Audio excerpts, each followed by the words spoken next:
Hello, everyone. Welcome back. I'm one of your co-hosts, Rico Borrego. I am your other co-host, Tony Borrego. And this is the podcast known as Relatively Sound, which is a podcast that's even better than the real thing. Now, today, we are back with our Album for Album series. And this week, Tony will be giving his thoughts on my suggestion of U2's seventh studio album, Achtung Baby. Now, Tony, what is your familiarity with the band U2? Are you one of those haters that hated it when they put that album for free on your iPhone? Are you indifferent or do you like them? Because I love them. My sort of view with them and, thoughts and feelings are very neutral, I'll say. Now, the reason I say neutral is despite having a lot of respect for them as musicians and for being iconic, I just do not pursue the experience of listening to them. I never listened to the album that was on my phone. I haven't really ever looked up any of their songs since I heard them, back when you were just listening to them. And of course, when you're listening to them, I always hear some of their stuff. And I do like some of their songs. Now, I will say that the songs I do like were more like on that No Line for the Horizon album or whatever, because you were into that one. Like I didn't really gravitate towards like Sunday, Bloody Sunday, if that's what it's called. But like I do like Pride. But they seem like a band with a lot of variety, or at least kind of like maybe some different approaches. But I just don't really know too much about them, but I think they're talented musicians. So, this is my first time actually listening to a whole album of theirs and actually like forming an opinion right now. Which is exactly why I gave you this album. One, because they are definitely in my top 20 bands. Maybe top 10. I'm not quite sure, but they're up there. Wow. I pretty much like all their albums except for their most recent one. And I'm not talking about the upcoming Songs of Surrender reimagining of their songs. I'm talking about their album Songs of Experience. Not my favorite, but I pretty much, I like everything else they've done. I have obviously favorites and, some more least favorites, but always been a band I've really liked. And Achtung Baby is my favorite U2 album. It's very close between that one and their album All That You Can Leave Behind. But I think this one is just a more adventurous album, more creative sounding.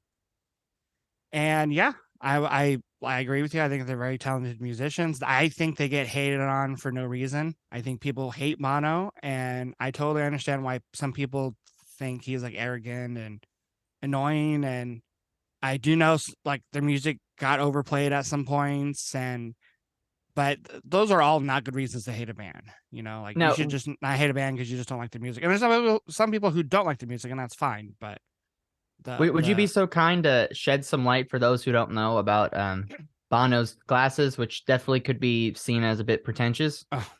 Yeah, he has like some type of like glaucoma or something with his eyes where he needs to wear glasses, especially I think if he's like out in the sunlight to, prevent him from having, troubles with his visions, giving him headaches. So, but there's just a lot of things people don't like about him, whether it's the sunglasses, whether it's, he does a lot of philanthropy.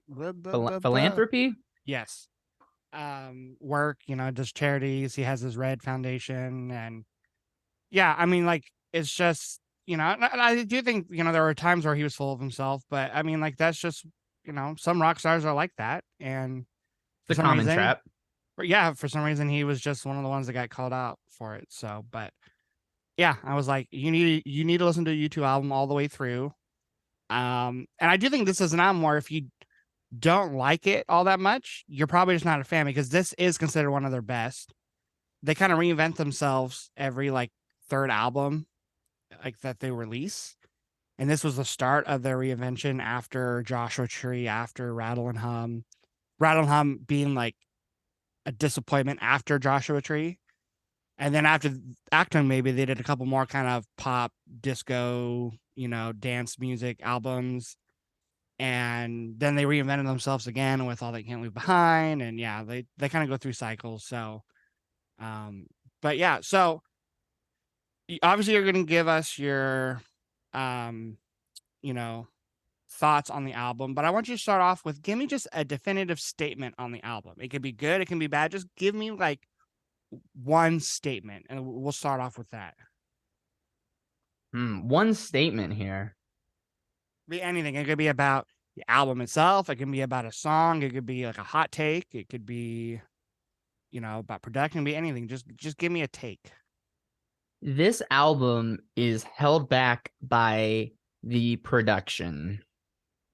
Ooh, okay. Because a lot of people, I think, would say, me included, that the production on this album is what kind of makes it great. No way. I Yeah. feel strongly against that. Let me explain. Okay. It's not the tones that the Edge uses that I think is poor. I think they're great. It's not the effects on Bono's voice. It's not that. That's also great. What really makes the album not the full potential is the bass and drums don't hit very hard.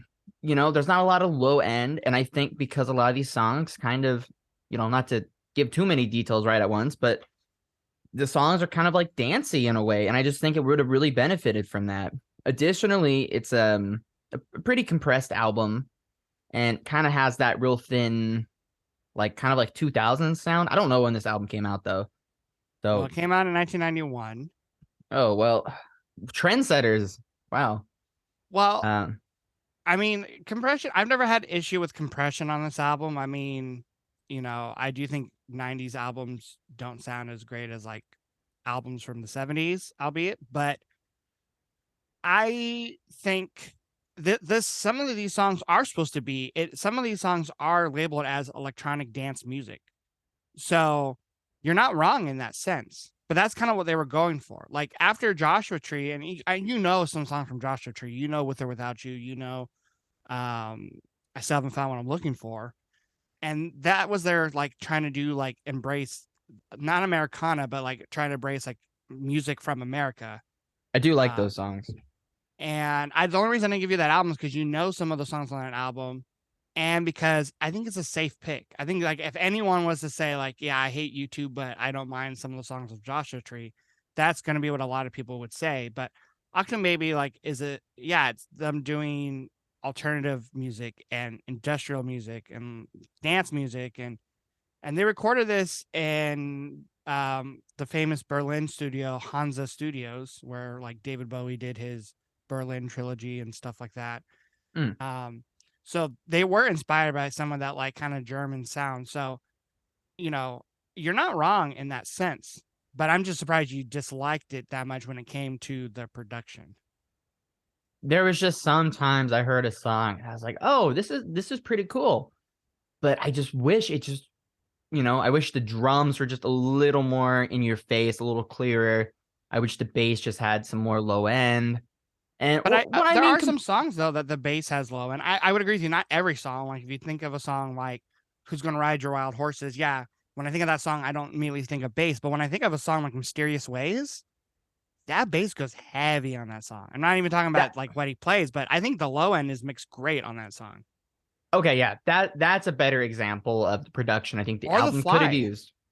the fly. Well, After the chorus of the fly, he does that. I right, will say right. that there's not a lot of songs other than Mysterious Ways where the bass is like that throughout the whole song, but that's why I like this album, the production, because I feel like at certain times the producers, which by the way was Brian Eno and Daniel Lanois, they knew when to bring out certain members. Like I think, yeah, the drums don't go heavy on every song, but I think on a song like Acrobat, like kind of that tom heavy groove, I think it works really well. Or when they decide to do kind of a more laid back, kind of almost like electronic drum groove, like in So Cruel or Trying to Throw Your Arms Around the World. Well, But I get what you're it's not the saying. mixing. It's not the mixing that bothers me. It's almost maybe more the mastering. And I don't know too much about that type of stuff, so I'm not gonna try to act like I know, the process, and maybe my statement there is even wrong in that way. But it's you know like Californication is really thin sounding and the dynamic range isn't great. It's kind of like that. And I get it. Like you said, this is kind of more of an electronic album in a way. There's a lot of elements of that. And that's not what ruins it.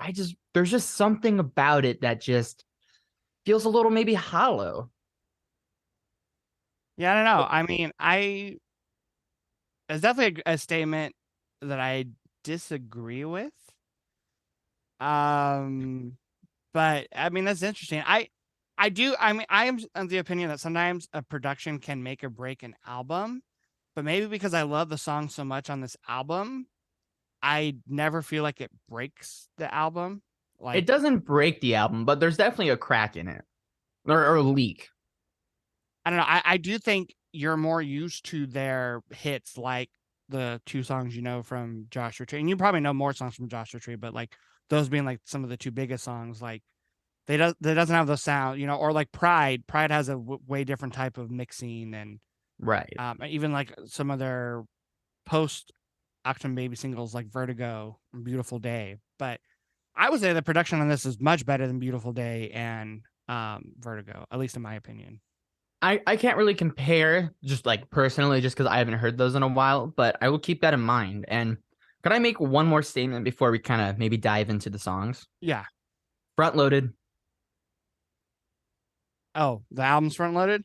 Oh, front I loaded. totally disagree. Okay, this probably Oh I my disagree. God. I disagree with that statement even more than I disagree with the production statement because You're killing me, bro.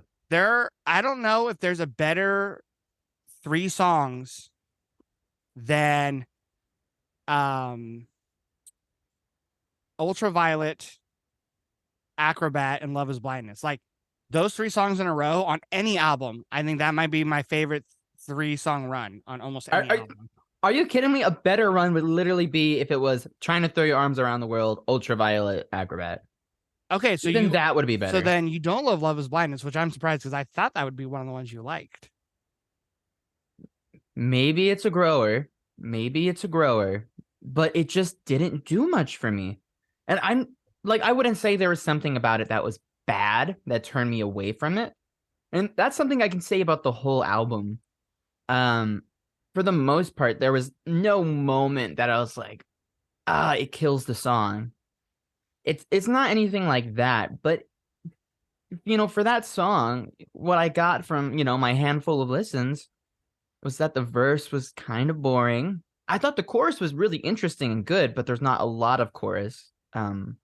And there's some really good moments in there. There was like a really kind of raunchy bend and kind of these really casual volume swells from the edge that were kind of really oddly kind of bedroom feeling, like just kind of there's something about it that just felt really odd, but it was really cool. Like there's tremolo picking, which was my favorite part of the song though is when Bono's kind of doing, I can't remember what word he's kind of scatting with, but he's scatting with Edge's playing, and it's fantastic. I really Yeah, do at the like that. end, right? I think he's just saying like do do do do, like he's just like Yeah. do do do do do, like yeah. I it's weird that you mentioned like chorus and verse on that song because it's kind of one of those songs where the chorus and verse have the same progression musically. It's only when you get to like the bridge where I feel like the progression changes. Oh, Um, maybe I'm thinking about the bridge the bridge is where and he does it twice. No, he only twice does in it the song. once. No, he Oh, only does the bridge once. The part where he's like a little death without warning, no call, no warning. I think That's that might be the considered the part bridge I'm in the thinking song. But about. like the verse and chorus is the same, like Well, same kind of melody. is the chorus one of those things where the melody just changes slightly and you call it the chorus? Slightly, yeah. Because I mean, like he does sing the same. The chorus has the same words, but the verses are different. But musically, it's kind of the same. Love is Blindness, it's one of my favorites on the album.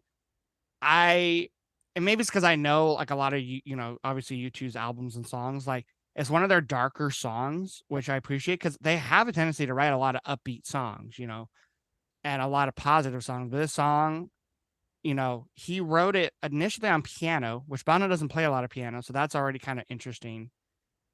Okay. And Flex. he wrote it. First of all, he was going to give the song to Nina Simone to sing, But then the band played it and they're like, no, this sounds like a U2 song. Who's Nina Simone? Can you shed some light for me? Of a famous singer. Oh, Well, a well-respected singer. like a pop Um, singer or a 70s singer? What an older singer. older singer? Okay. Um, but yeah, like they liked the song so much they kept it. And this song around this time that they were making this album, by the way, it was hard for them to make because they almost broke up during the making of this album. Wow. Um, and there was one song that brought them together, and we'll get to that song eventually. But the Edge was going through his divorce, and this song, even though I don't think he necessarily Bono wrote this about that, when the Edge played this like in the studio, he took that his inspiration from his own personal troubles and put it into the song. And when he does that outro solo, which Bono in interviews calls it a solo, it is a solo, but Edge's solos sometimes aren't like a solo that sorry, that you would think of when you think of a solo, like tons of different notes. Sometimes the Edge will just like do these like voicings on the guitar where he's just strumming a bunch of notes and changing them just slightly every now and again. And sometimes it's more about just like how fast he's strumming the guitar as opposed to individual notes. And that's what he does at the end of Love Is Blindness. Well, And I feel like a lot of his solos can kind of be classified as a collection of kind of simple ideas. So maybe his idea is to use a delay so it sounds like this really fast strumming. A lot of his playing is kind of like simple, melodic lines. And, some of those solos too are just kind of surprisingly long. And it's kind of almost like an ambient approach. And that is something I really do like from the album. But yeah, I do agree, though. I think Bono is right by calling stuff like that a solo. but he specifically mentioned that when he did that, I think he did it in one take, the solo on Love Is Blindness. And that when he was doing it, by the end of the song, he'd broken like several strings on the guitar because he was just going so hard on the guitar because he was putting all of his emotions in that solo. And it's one of those solos where when I hear it and I hear the ending of that song, it's like heart wrenching, like how just like depressing the song is and how dark it is and sad it is. And that's one of the reasons why I like that song so much because it's so powerful. And it kind of goes for the other two songs too. The two before it, Acrobat and Light My Way, Ultraviolet Light My Way. But I'll have to we'll, re-listen to that ending solo then, we'll knowing go that. back to the end of this album. I kind of want to circle back to the beginning. You said it's front loaded. What are your favorite moments in the beginning of the album? Like, and then also tell me like where does the album start to drop off for you? Because people who say the album's front loaded, there's like a song where once that song starts, that's where they think the album starts to drop. Okay, so front loaded is a common opinion. Is that what you're kind of saying there? Not for this album. Oh, okay. Front loading is an opinion. People say that about albums. I say that about certain albums, but and like a lot of people say that about their album, All You Can't Leave Behind, because like literally all the singles are in the first half. Beautiful Day, Stuck in a Moment, Elevation, Walk On. But and this album too, this album the singles are kind of spread out. Like, yeah, one and even better than the real thing are the second and third song, but then like Wild Horses is the fifth song. The Fly, which was a single, is the seventh song, and then Mysterious Ways, which is probably maybe one of the most popular from the album, is the eighth song. So, as terms They're of like, still grouped pretty closely, and I'm not saying that the singles are necessarily the best ones here, but they're kind of spaced together. yeah, I mean, I guess like the last four are not singles, but the last four are fan favorites. At least Ultraviolet is one of the fan favorites, and I would also say Love Is Blindness as well. So, if you're a huge fan, I would be shocked if someone said as a huge fan that U2 fan that this album's front loaded. But I could see if like this is your first U2 album, I could see someone saying it's front loaded. I don't think it is. But what are the strong songs then on the first half of the album? Okay, so I'll say this. On my first listen, hearing Zoo Station, I was kind of like, this is Rico's favorite U2 album? And, I don't know if I quite got that first song at first. Like, I was like, okay, I think it might grow on me or something. And what I ended up doing actually was, I actually looked up a live performance just to kind of see the song outside of the production, just to kind of get a better feel for it. And then that's when I kind of understood it. This is kind of electronic album in some ways. And I do like Zoo Station a lot, honestly. And I hope you don't think that's a I hope you don't think it's a filler song because I think the vocal production is really nice with like the filtery vocal, the bass line. The bass line's the heart of the song. Um, Once again, great display of Edge's, kind of sparse guitar lines, but it's that moderation of them that makes them so satisfying and pleasant. I will say though, a lot of the songs seem to be in that 4 to 5 minute range. And I think this song, especially as like an opener, could have been maybe 30 seconds shorter, maybe even a minute. I know there is some breaks in the song that do kind of have different sounds in them, which does fight against that repetitiveness. Um, oh, and also just a me thing, uh, that kind of, the hook where he says Zoo Station and he kind of holds it out really reminds me of Scott Weiland's first solo album, 12 Bar Blues. There's a song called Opposite Octave Reaction that closes the album. And it really reminds me of that, especially with the vocal effects, the kind of electronic production. So I kind of had a soft spot for it there. Now, with all that being said, and I guess me kind of, really kind of praising the song, I'm kind of ready for you to say one of my least favorites on the album. Well, I mean, I'll say this again. This is my favorite U2 album. It probably ranks in my top. I don't want to make any event. I feel like one of these days, way down the road, we will do like a a type of list where it's like our favorite albums, favorite songs, favorite bands. But I mean, it's my favorite U2 album, so it ranks pretty high in my favorite albums of all time. Like probably definitely top 20. I don't think there's a filler song No on this way. album. Yeah. Are you pulling my chain right now? Well, no, because I already told you U2 is like in my top 20 bands of all time. So of course, my favorite, if they're my top 20 bands of all time, my favorite album from them is going to end up being in the top, But I'm just so shocked that you love these songs so much. yeah, and this is definitely an album where there's individual songs that we'll get to where I love to listen to them outside of the album, but this is just an album I love to listen to all the way through, which I I mean I agree do with that. because it's just a cohesive sound. But no, Zoo Station is fantastic. I don't think there's really any filler songs on the album, and it's kind of funny that you kind of were a little tripped up by the song on first listen because that was exactly their intent when they wrote this song, especially when they decided it was going to be opener. They specifically were wanting the song. Specifically, someone mentioned they wanted the song to sound like the CD player was broken when you were listening, or your cassette tape was broken. The way Oh that kind of wow. begins with like the kind of distorted sounds, like the distorted kind of drum backgrounds, and then that like weird guitar thing coming in, and then like and then his vocals. You're saying Bono's vocals are like kind of distorted. They have like that filter. Like that was all on purpose because they wanted the departure of the previous album sounds to be, super noticeable. So, you know, they did their job tremendously because yeah, you were like not sure how to even think of the song at first listen. And I am kind of glad you looked up a live version because the tour for this album, first of all, it's called the Zoo TV tour, and it was one of their biggest tours. Um, it was a huge production. We won't even get into it right now, but like they had like big TV screens. They wanted it to be a sensory overload. Like there was a lot of sounds during videos and sounds during the songs, transitions. Bono was dressed up as different characters that he made up. They like fake prank called the president at the time. Like they did a lot of weird things during that tour, but it was a huge successful tour for them.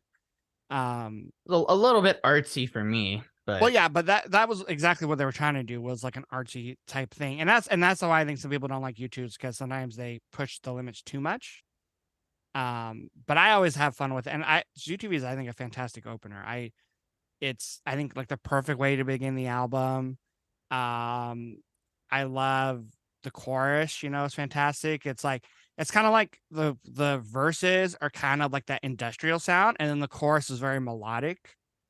I like the energy and like, the drums to it. And then my favorite part of the song is the third verse where it almost sounds like a group chant and like backing vocals. And they sing the line, "Time is a train, makes the future the past, leaves you standing in the station with your face pressed up against the glass." The way he sings that last line, where like each word he starts to give it more space between that word and the next word. Love that. My favorite part of the song. Yeah, that's definitely a highlight of it for sure. At the end of the day, though, the real highlight for me of it is just Zoo Station. I'm sorry, I just can't get over it. It's really catchy. And honestly, this album has a lot of catchy moments. I can't deny it. And Well, I'm not a is there Bono a hater, but is there like a song that like really stuck in your head, um or a moment in a song like that one? well, okay. Before I say kind of one of my favorite moments, I think a good example of kind of what I'm saying is like who's gonna ride your wild horses?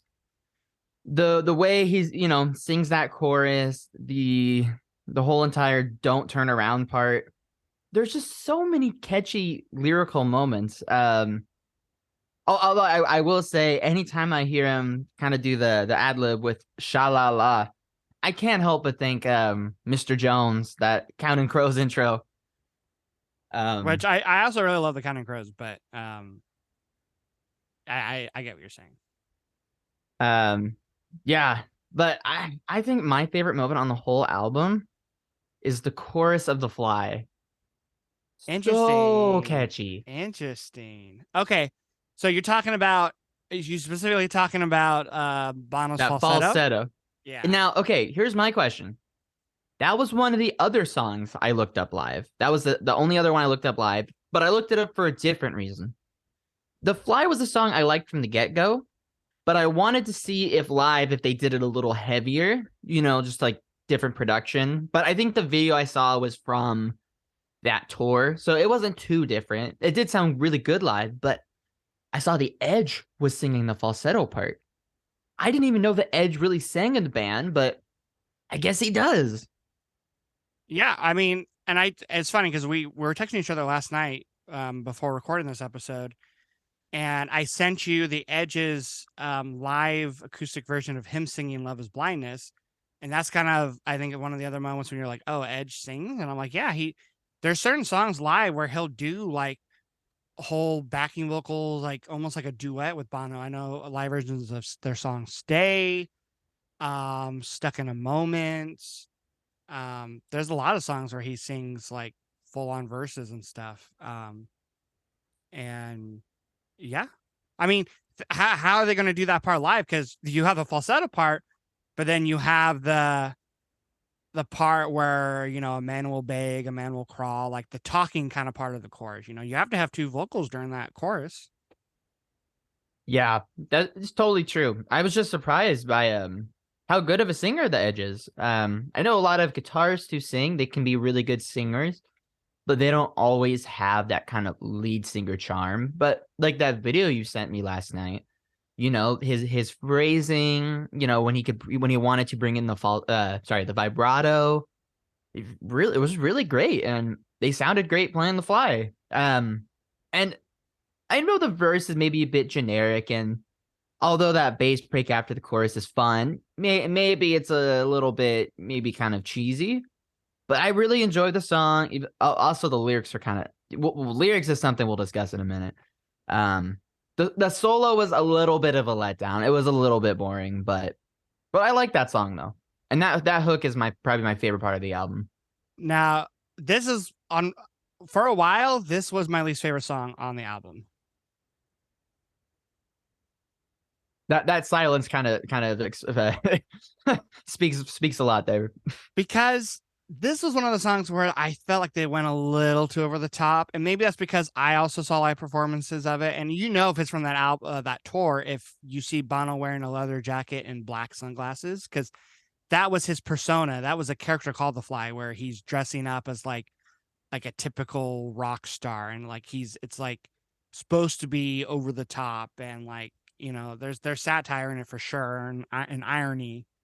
And I don't know. I do like the falsetto in the chorus, but like the verses, and I don't know, the whole song just didn't do a lot for me. And it's still not in my top 5 from the album for sure. But it's really grown on me over the years. It is just like a fun song. And even though it was a single, it's never one I heard on the radio. So like it never got as overplayed to me as like Mysterious Ways, you know, where like that song I did hear, like, and still to this day, that's like from this album, that song and Even Better Than the Real Thing are the ones you're going to hear a lot on the radio. You know, Um, I'm kind of shocked though. The Fly was your least favorite, but you liked Mysterious Ways more. And the reason I'm surprised is because Mysterious Ways is kind of a weird song with like the whole like digitized classic rock wah riff. The bass riff and like the chorus against the keys is I don't want to say it's dissonant, but it's definitely textural with the contrast. but I think that's why I liked it more because there was more interesting things. There was more like The Fly is, I think, a little bit more of a straightforward song. And it also has a lot of cool textures with like the guitar and the fuzziness. But I don't know, like Mysterious Ways. And it was just, I thought Mysterious Ways, and I still think it is, I think it's catchier. I think the chorus, the it's all right, it's all right, it's all right. That's super catchy. Like Yeah, even okay, yeah. my girlfriend Bono Lindsay, like, saves the song. yeah, even my girlfriend Lindsay, she hates Bono, but she actually really likes the music to a lot of YouTube songs. And that's the one YouTube song that she will listen to because she loves the bass in that song. And the bass goes hard on that song. Okay, so let me rephrase that. I don't think Bono carries the song. I like the music in it a lot, but I think that is one of Bono's standout tracks on the album. And something that I guess I kind of noticed is I like some of the more rock songs more than the more kind of, not that there's a lot of ballads, so to speak, but of more than kind of the serious songs, I suppose. Well, so let me So guess. You're because I already coming into this album, there were two songs. Well, there was one song that I thought was going to be your least favorite. So let me see if I got it right. Was your least favorite So Cruel? mm, mm, Besides Love is no. Blindness, because we already talked about that not being your favorite either. Okay, So Cruel was kind of at the bottom of the list for me. That was kind of the first big dip in the album for me. And it was okay, it's because of one thing. You hear the piano intro and it's pretty dope. It's kind of like I could see it being iconic. It's simple, but it sounds great. But it was at this point in the album, Bono just seems to be very hurt and victimized here. It feels like a lot of these songs he's got some resentment and someone betrayed him or something. So, and not that I'm judging Bono for being pretentious just because of my interpretation of his lyrics and his performances, but I started to actually enjoy the song more because I started to kind of interpret it as being a little over the top, which wasn't like funny, but it was kind of amusing, kind of seeing him play into that and lean into it. Now, I have no idea if that was the band's intention, because maybe it's like Zoo Station. They had a goal and they did it. But it was once I kind of started being like, okay, Bono is not being that serious. He's not that hurt. That's when I started to enjoy the song more. Yeah, no, I don't. I think that's the way to take the song because I think Love is Blindness, that's the song where you want it like, okay, what he's saying is super sincere, super serious.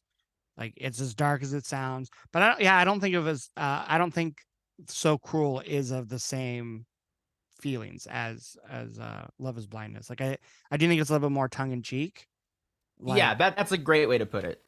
like it's and I think it's some of the way he phrases it, like the baby or nowhere part, and like even the chorus, he sings it kind of in that falsetto, like the when he says "Oh love." Right. But yeah, like I think there are serious moments in the song lyrically, but yeah, I don't think it's supposed to be super serious, super like I don't think it's as serious or deep as like a song like With or Without You, you know. Yeah, and It's kind of to me, it's more in the vein of like Who's Gonna Ride Your Wild Horses. That said, I much prefer Who's Gonna Ride Your Wild Horses to So Cruel. yeah, I actually really did like Who's Gonna Ride Your Wild Horses. That used to be my favorite on the album. Who's Gonna Ride Your Wild Horses? I could see that, and I kind of want to jump into the lyrics here, but about this, like, kind of the overall lyrics of the album. But this song, I think, had a lot of good lyrics in it. Which one? Wild Horses. Okay. I like the line, "You're a piece of glass left there on the beach," and I do like the way he delivers, "Who's gonna taste your saltwater kisses?" And then once again, that near the end, kind of coming out of the, I believe it's coming out of the bridge. Not okay. I do remember the bridge kind of is a little bit forgettable and kind of The first uncomfortable. part, the Yeah, the first part. uncomfortable.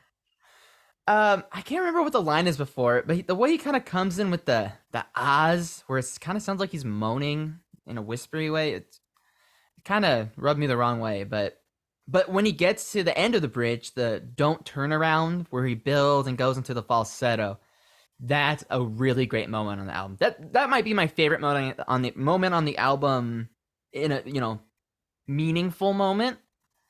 That "Don't Look Back" part is fantastic. That last time he sings it, going into that last chorus, he hits that like really loud, powerful note. Yeah, great showcase of his belting. Yeah, that's a classic moment on the album. But that song lyrically is one of my favorites. Like, yeah, it has a lot of those lines that they are kind of tongue in cheek, but they work so well. Like, well, you stole it because I needed the cash, and you killed it because I wanted revenge. You're an accident waiting to happen. You left my heart as empty as a vacant lot. Like, it has a lot of great one-liners in the song for sure. He does really seem to be the victim on all these songs, though, which. Well, I mean, I like that song too. I don't necessarily think he's like trying to, you know, I don't know. Like this, is this like a breakup album or something? No, like I said, the Edge was going through his divorce, but I don't think Bono wrote it, like the album in that sense. Like, I don't know. Like, I think Bono just writes from different perspectives a lot. Because I just read, Okay. by the way, I just read earlier this year in January, I finished reading his autobiography, and it sounds like he had a really tight relationship with his wife and still does. Like, he's been married to his wife now for a long time. So they've never had a breakup album in that sense. Now, I will say, like I said earlier, this album almost broke up the band. They, when recording this album, got to the point when they're like, I think we need to be done. Like, they were having trouble working through the songs and they weren't on the same page. They were in Berlin. They were not happy. And then they started writing the song One. And that's the song that mended their relationship. And that's how they got through the album. So One is considered one of their most important songs, not just because it was a single and it was popular, but because that's the song that just brought them together as a band. So I'm curious. One, you and I used to cover that song. We covered it a couple times. You'd play the bass, and I play acoustic guitar. What did you think of One? Now, real quick, aren't the band members like friends and stuff? Yeah, I mean, right now, funny enough, there's been they've been in the news a lot recently because they're doing this like residency at like some new Las Vegas stadium arena venue, and they're actually doing Achtung Baby like that. It's what, not 30th anniversary. Is it 30th? They're celebrating its anniversary. That should have been a couple years ago in 2021, but then COVID, they weren't able to tour. So they're doing it now this year, and they're playing in Las Vegas at this new venue. And for one of the first times ever, it's not going to be all the original members because Larry, their drummer, he's sitting out because he's going to be having some like back surgery, I think. So he cannot physically play.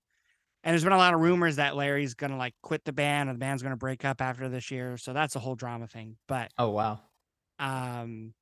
yeah, they're one of the few bands that I know of who have never had a lineup change. It's always been the same four guys.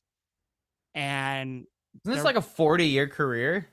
yeah, like I can't think of another band that's like hasn't like, either replaced a member, had a member leave and then come back, or had a member who passed away. Like they're one of the bands who've like never had lineup changes.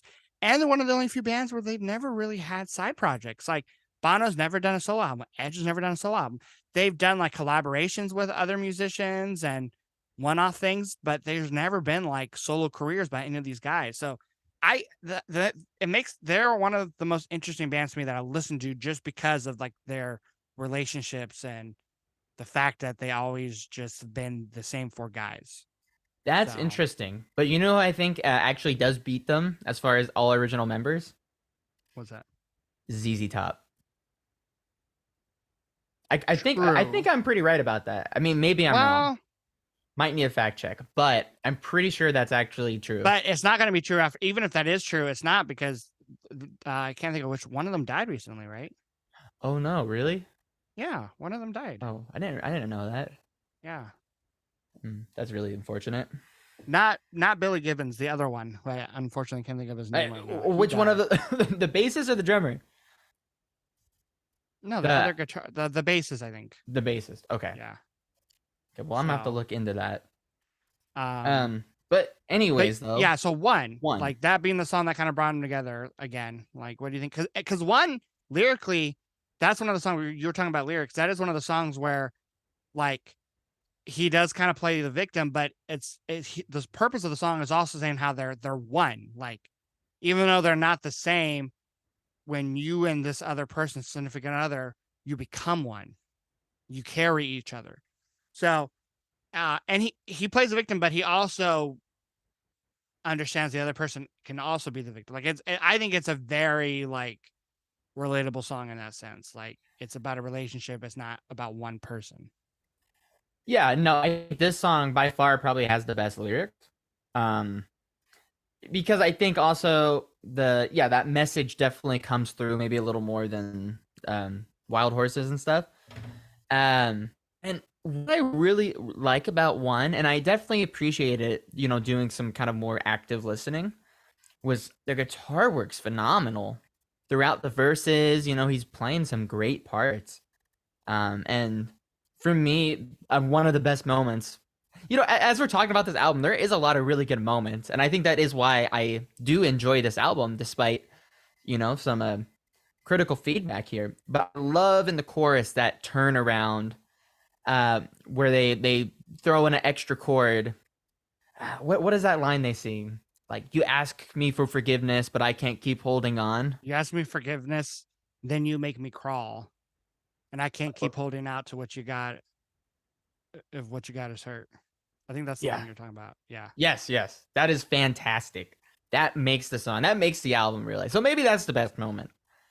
But I think overall as a whole song too, it is really well done. It's a little bit hard to kind of, rate honestly, because I've heard it a lot and we used to play that song when I didn't really know the song that much. So I kind of have a different experience with it than maybe other people. But yeah, that guitar riff's great with kind of like the modulation on it. The keys in it are nice. When like the kind of the synth comes in, it's just a hair loud, but that's a real nitpick.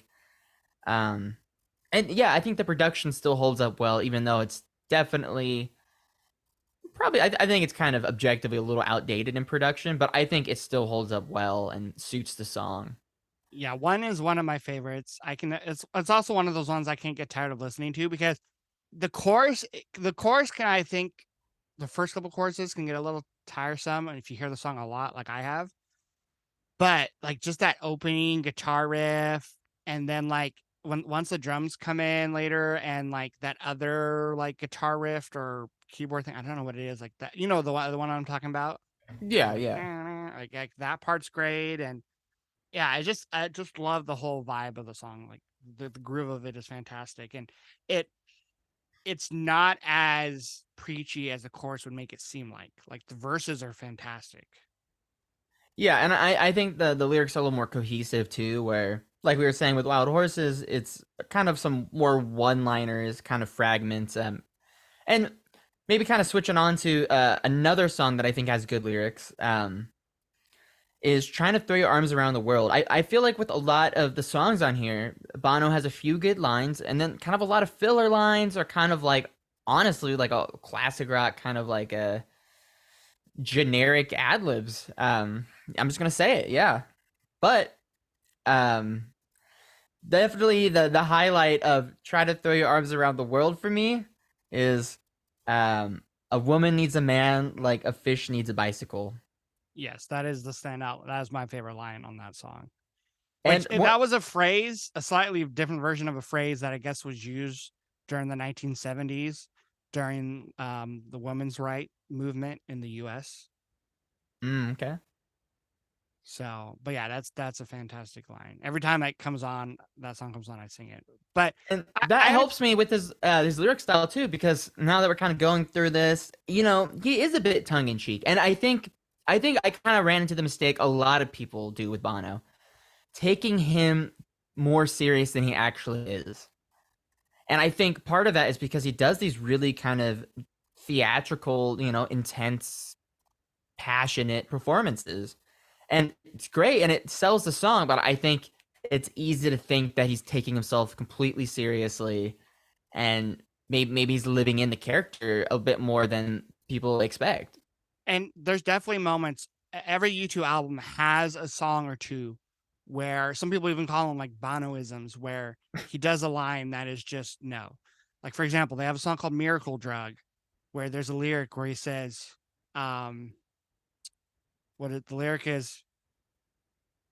Oh, hold on, I gotta look it up. It's Well, a, here I got it, something to say while you look that up. yeah.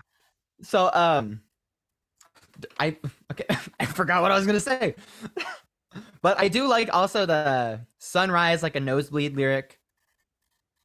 I think that's kind of an interesting line. Okay, I have it. The lyric in Miracle Drug that people hate, and I don't actually hate it as much as other people, but the lyric is freedom has a scent like the top of a newborn baby's head. I don't even Yeah. know how to respond to that. And he has like there's another song people hate of theirs called New York, which I actually think is super underrated. I love New York, and I love Miracle Drug too, both songs. But New York, he's just singing about New York, and he has lyrics like "hot like a hair dryer in your face." Like Okay, as someone with long hair, I can verify that is definitely a relatable feeling. there's like another lyric too where he's like hotter than like a can of mace. Like sometimes like yeah, sometimes he has corny lyrics where it's a little bit like rhyme dictionary. Not as bad as like Anthony Kiedis, but yeah, sometimes he tries too hard. And But honestly, though, too, I knew they had a song that I don't know if I remembered it was called Miracle Drug exactly, but I knew they had a song called something like that. And so when I was listening to this album for the first time, I mean, I wasn't looking at the track listing on my phone. And so in the Throw Your Arms Around the World, when he says you need her like a drug or whatever, I actually thought that was that song. And then when I went back to kind of look more at the titles and kind of do the deep dive, I was like, where's the missing song? But yeah. But no, yeah. So you like trying to throw your arms around because that's actually I think a lot of people's least favorite because they think it's just like they don't think it's bad. They just think it's like the most forgettable song. But I love the groove to it. It's like a chill vibe. It's like the chill vibe of So Cruel, but even more relaxed and more tongue in cheek, not as serious. I mean, there's a lyric where he says, "I dreamed that I saw Dolly with a supermarket trolley," Yeah, I don't even know what that means, honestly. like the Dalai Lama. Oh. Oh. Like he's like taking like he's it's just a lot of abstract stuff that like some people will hate that line and then some people will think that's a cool line. I think it's cool, but yeah, some people will hate it. I'll have to sit on that one. But so This you like the song, it sounds like. the thing with the last half of the album that I think really kind of makes me say the front half's more front loaded, is because a lot of the songs are just forgettable near the end. And it's not because they're bad. Like I enjoy listening to the whole album. And like, these like I can say that with this song. The music is nice, but it's forgettable. The song is kind of boring. So then let me guess. It feels long. On the first half of the album, a song like Even Better Than the Real Thing and Until the End of the World, you probably prefer those songs over Ultraviolet or Acrobat, right? Okay, even better than the real thing is pretty sick. I like how the riff's kind of squirrely. Although I will say every time I hear that intro with the keyboard doing that kind of octave bounce thing, for some reason I just think about Electric Avenue. I can see that. But yeah, and I think like that has a great solo. That is memorable. And That's because that's if I'm not mistaken, that's like the slide solo, right? And Even Better Than the Real Thing. yeah, and at least I'm pretty sure. Yeah, The I think it is. lyrics are kind of in it, but the two vocal tracks together are great. The one lower one and the higher pitch one. And then the Um, part at the end where he's like, "Take me higher," and he's singing like in his more full range. That's cool. yeah, that's awesome. Great energy. And I will say, you said "End of the World." That one is kind of forgettable, Oh, see, I love that one, and that's a but fan it's favorite. pleasant to listen to, and it's got a good groove. Oh, love the guitar harmonics and the like the sparkly, jangle tone.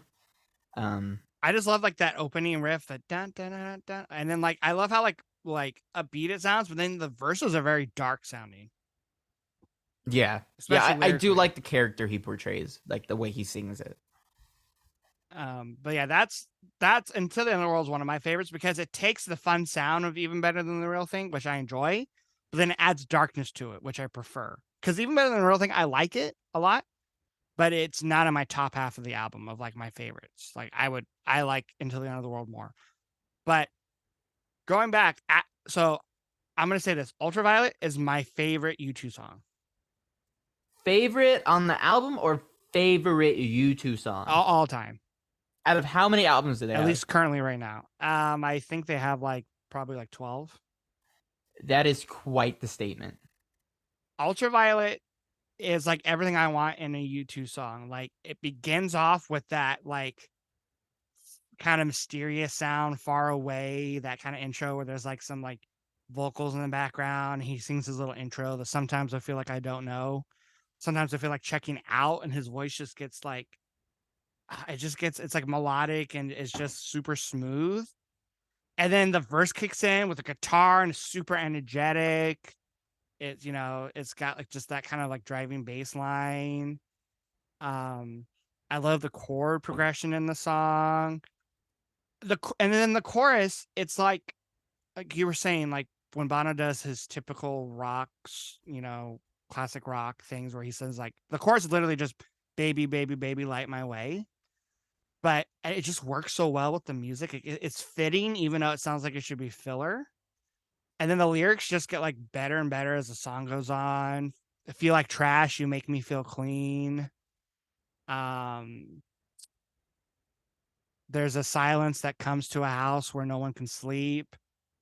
And then you have that post chorus where they're singing ultraviolet. You have like really high pitch, kind of falsetto vocal singing ultraviolet. Oh, and then that bridge of the song. When I was all messed up and I heard opera in my head, your love was a light bulb hanging over my bed. Like, oh, I just love it's such a feel good song. It always makes me happy. I think the music in is fantastic. And I will say maybe it's not their best song, but it's just the one that like I love and I can listen to like anytime. I definitely has not bonded that close to the song.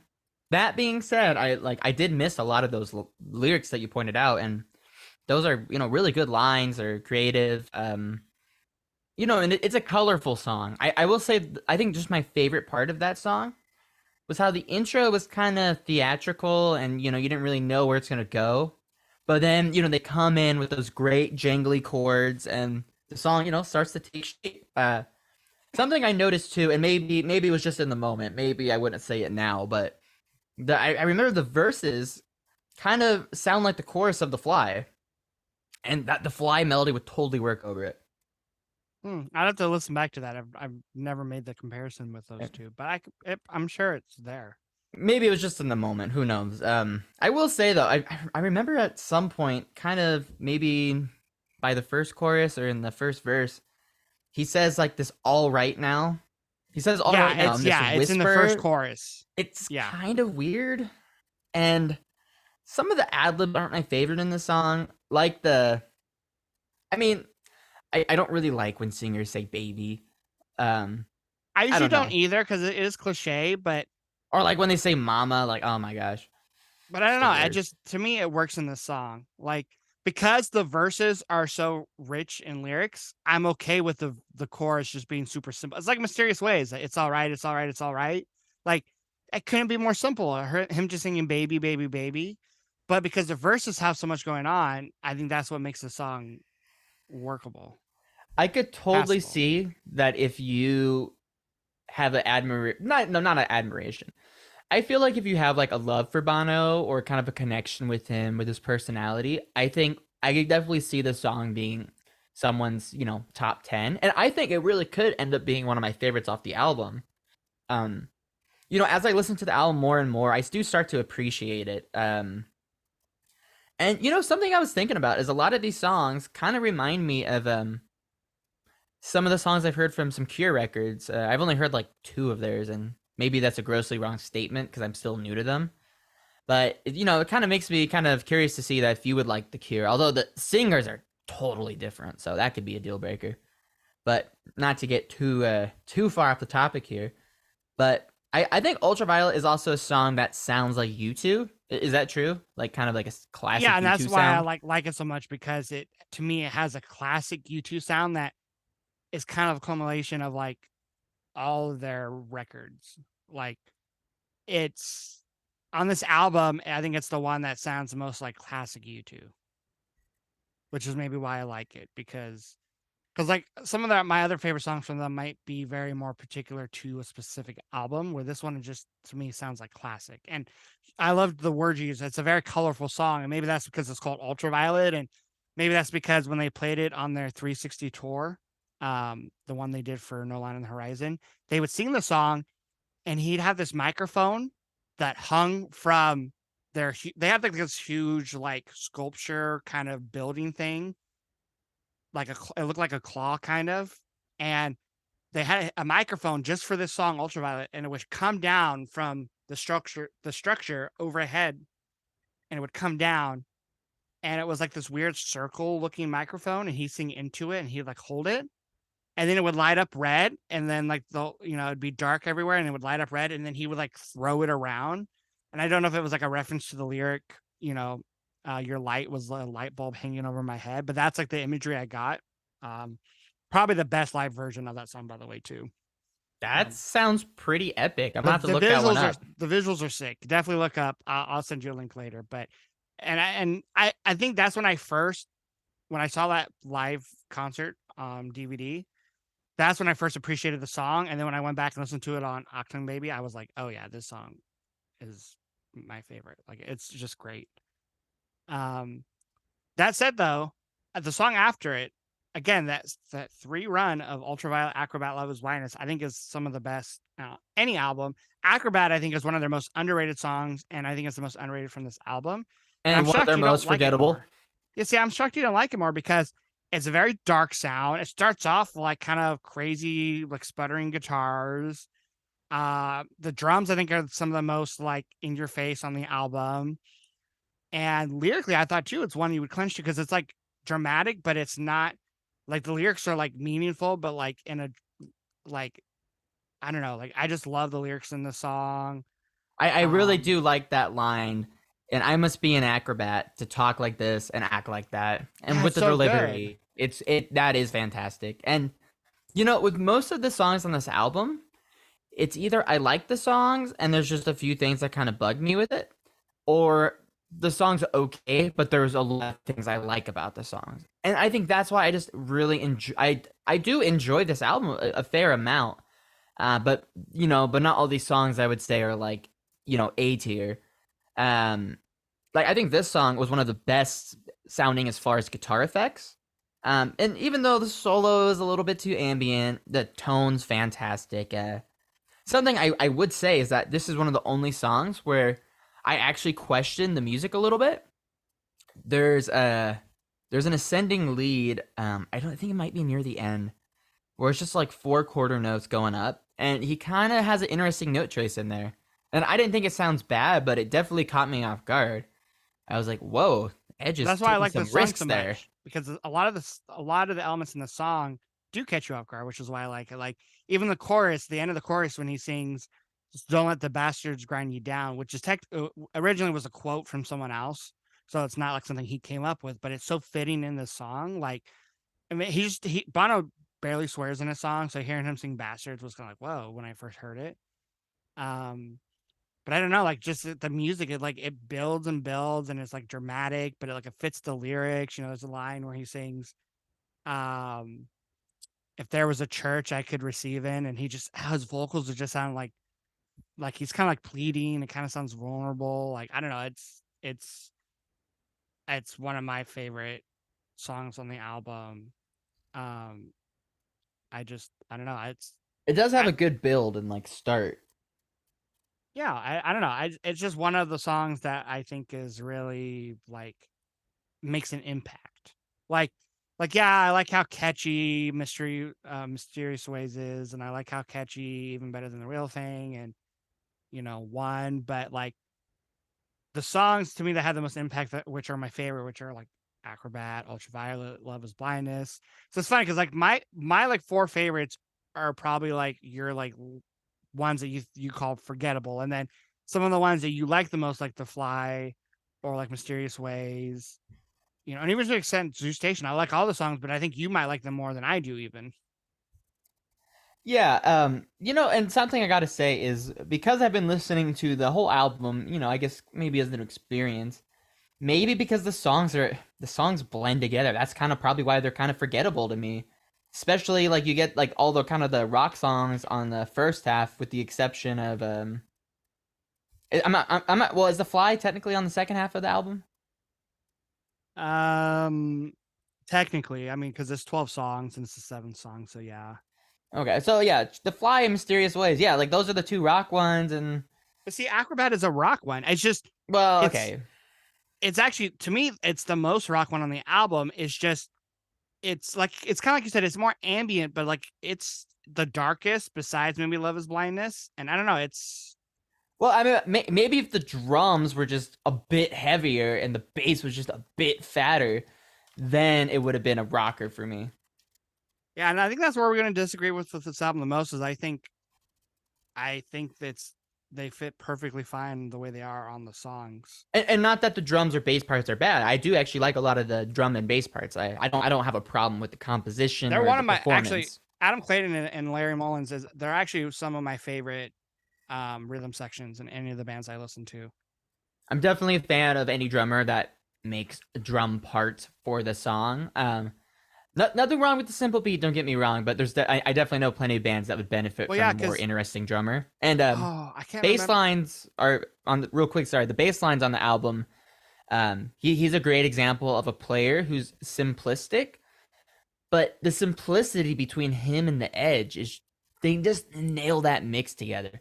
So once again, I do have a lot of admiration for this band as musicians and as songwriters. So don't think I take any diss to them in that way. But go ahead. What were you saying there? Well, because because you mentioned specific drum parts on songs like drumming wise, I can't remember what song. I just read it this morning, but I couldn't remember. There's one song on this album where Larry takes his drum part from their song "Still Haven't Found What I'm Looking For" and just slows it down a little bit, and it's like the same pattern, but it's just at a slightly different tempo. Oh, okay, that's cool. Yeah, you'll have I to can't find remember out what which song. song. Yeah, I can't remember. I'll have to look it up again. Plus, I thought you'd appreciate the last two songs because they're in a different time signature than 4/4. Oh, are they actually? See, See, Acrobat is I think 12/8, and I want to say Love Is Blindness is like 6/8. okay. To be fair, 12/8 is a version of 4/4. It's definitely the accents that make it different, though. It is different. Or no, But 6/4. Love Is Blindness is in 6/4. okay, that's odd time signature. Okay, I'll listen back. Plus, like, yeah. See, I think when you when and if you listen to this album again, maybe listen to like not in the album context, like just listen to the songs individually.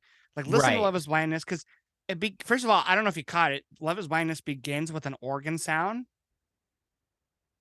which I think of that as like the line in Acrobat, the song before it, where he sings, "If there's a church I could receive in," and the Oh, organ is playing the melodic line of Acrobat. It's literally playing the melody that he sings that in the lyric of Acrobat, where he sings, "If there's a church I could receive in." Dun dun dun dun dun dun dun. okay. That's He's cool. I love stuff like that that, but yeah, that's why it blends together too that's how much. Love Is Blindness begins, with that organ playing that. But it's so like drab and moody that I mean, maybe I And just I think that's what you didn't like, which is there's a lot of YouTube fans that don't like their kind of darker sounding songs. There's a song on the album Pop called "Wake Up Dead Man." It's how the album ends, and it's probably even darker than Love Is Blindness. And some people hate that song because they just think it's too dark, too drab. But that's when I find a band to be sometimes their most interesting. Not that I don't like dark and drab songs. I love them, but I don't know, these songs just kind of like mush together. And I do think listening to them standalone, I will enjoy them more. But or I think I'll gain a new appreciation for them. But yeah, those songs definitely kind of just blurred a little too much for me. And maybe I should have, before we did this episode, maybe I should have kind of listened to some of them standalone. But I did enjoy the album as a whole listening to it because they are such a distinct band and have a unique sound that it is cool to hear them, kind of all together. So yeah, I will say listen to them individually. And I think if you wanted to go forward with U2, because I do think all their albums have similar sounds. Like Joshua Tree, I think you would have the same issue, honestly, where I think, or like an album like Pop, where halfway through it, I think you'd be like, this sounds too similar. So I would almost give you an album like No Line on the Horizon, which I know you already said you like songs from it, because those songs have, all of them have different sounds. Like it's not as cohesive, which is why some people really hate that album. Or I'd give you an album like Zooropa, where almost every song has a kind of a different sound. So I would give you those. And then if you wanted albums that had like, I guess, mixing where like the bass is more prominent or the drums, I would like give you their earlier albums like War or Unforgettable Fire. Okay, what about How to Dismantle an Atomic Bomb? And the reason I bring that one up is because I do know the song All Because of You, and I think I really enjoyed that one. Well, I mean, Same if with you Vertigo, I like, but I if you think like one those time two you said it was songs, cheesy. well, yeah, Vertigo's never been my favorite. I mean, Vertigo is, that's when some people started hating U2, just It's a lightweight song, but it's but catchy. I like those two songs from that album. Those are like some of, like, at least Vertigo is not one of my favorites, even though I do enjoy it. And I do like All Because of You better. But I mean, if you like those two songs, you'll probably like that album. That's kind of their, like, if all they can't leave behind, the album that came before it, if that was their return to form, Vertigo was like, okay, let's take that sound but make it a little bit edgier, a little bit more rock, a little bit more contemporary. And then they went to contemporary with the album after that, which was No Line. But I actually like No Line more because there's more risk. How to Dismantle an Atomic Bomb, I think, has its great moments. I actually prefer some of the softer moments on that album. Songs like Sometimes You Can't Make It on Your Own, One You Step know, I think Closer, I realize what it is. Crumbs from Your Table. Vertigo and All Because of You. I like those songs because I like Bono's less serious and, I mean, not saying he is, but less pretentious sounding performance on that. But there's, they're good rock vocals. I think that might be why I like some of those. Same with the No Line on the Horizon. I do like his singing in those a lot. I think this album he's a little bit dramatic, and once again that does fit with the tongue in cheek lyrics. But it was a little hard for me to kind of realize that's what he was doing. Yeah, which is maybe why you might like their earlier albums more, because I feel like Bono's. But that's the thing. Every album is going to have a handful of songs that you're going to find him too dramatic, because that's just how he is. And I'd rather him be too dramatic than like underwhelming. I think a lot of great artists, that's how they are unique, is they give they give their all. So I don't lose admiration for him being too dramatic. Yeah. But I'm glad you were able to enjoy parts of this album, even if like not all of it clicked with you. And I think you will find them to be a band where you like a playlist full of your favorite songs as opposed to full albums. That's actually a good point. So maybe down the road I'll give you. I don't like down the road I might give you another one of their albums, and if I do, it probably would be like No Line or, but yeah, I mean, I think down the road I'll probably give you maybe like a playlist of songs that I think you would like from them, knowing now what your favorite songs off this album were. So, but yeah, why don't you tell everyone what next week's episode is going to be? So next week's episode is going to be my pick for Rico and possibly my favorite album, really, Shangri-La Da from STP. Of all time? Possibly. See, that's even more blasphemy than me saying this was my favorite U2 album of all time.